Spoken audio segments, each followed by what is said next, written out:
This could well be the last conversation we have about Prime Minister Boris Johnson. So I think it's appropriate to just remember that in the last few weeks, especially, there's been a great deal of dehumanization going on.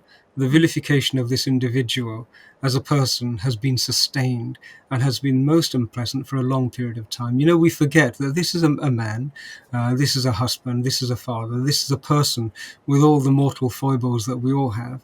And he has been under more pressure, I think, than any peacetime prime minister in history. He Yes. inherited the turmoil of the Brexit referendum result. He inherited the um, COVID. the economic impact of that. COVID then immediately descended upon the prime minister.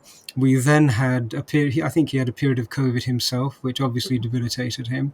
We now have the whole Ukraine scenario, and at the same time as all of this, we have the political Ides of March. The knives are always ready to descend, and so he has really had to toil through one of the hardest times.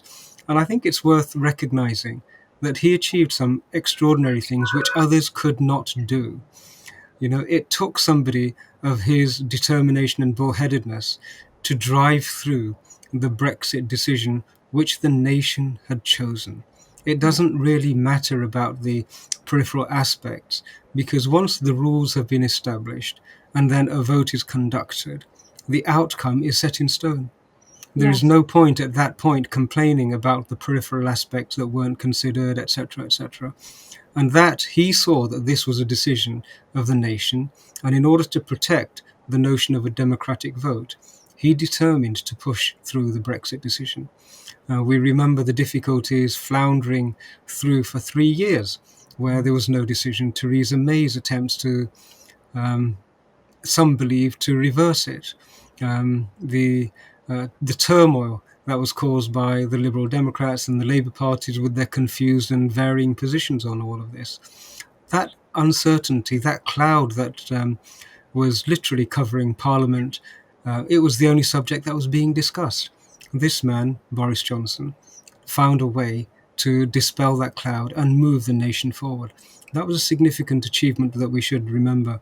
We should also remember that for the first time in history, the Red Wall Yes. broke. It became blue. They were convinced that this is a person who they would like to entrust with the opportunity to level up. And I believe that had he had more time and the freedom to focus on these initiatives, then leveling up would have occurred. I'm fairly confident that he had selected a team to be able to deliver this. It's not a small achievement to be elected with such an incredible mandate. No. And he is handing that mandate over to his successor. That too should be recognized.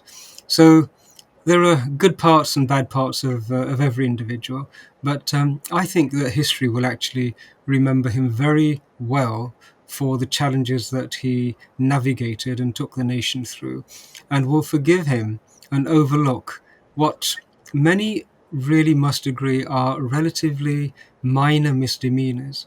I know that any person who is on the receiving side of injustice feels it to be a major misdemeanor, but he has been, shall we say, found guilty of things which are relatively insignificant compared to misdemeanors that others prior to him have fallen foul of, and they have continued in their roles. Sir Tony Blair has received a knighthood for his Yes. services to the realm, and yet he gave us weapons of mass destruction 45 minutes before London can be devastated, and there were none. He took the country into an illegal war which devastated one of the oldest civilizations and drove it into the soil. That's a horrific act, and hundreds of thousands died, and millions had their lives and livelihoods shattered. And Yes. yet he has received a great deal of adulation. So I think that when on balance, when we look at it personally, um, he had to go. The atmosphere was such that he had to go. But I'm not convinced that he is as guilty and as terrible a person as has been painted, certainly in the tabloids and in the newspapers and the media for far too long. So I think we should send him our best wishes, and everybody should be grateful that in very difficult times he did what he had tried to do. He promised, and has brought us into a different time and a different place.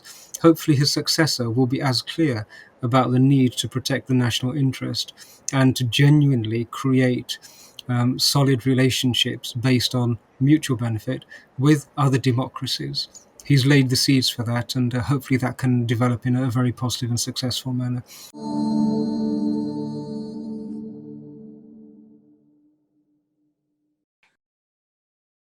Please remember to subscribe to us and switch on the notifications for this channel. For our other social media links, more content, and to support our work, please visit citti.net. Dhanyavad. Namaskar.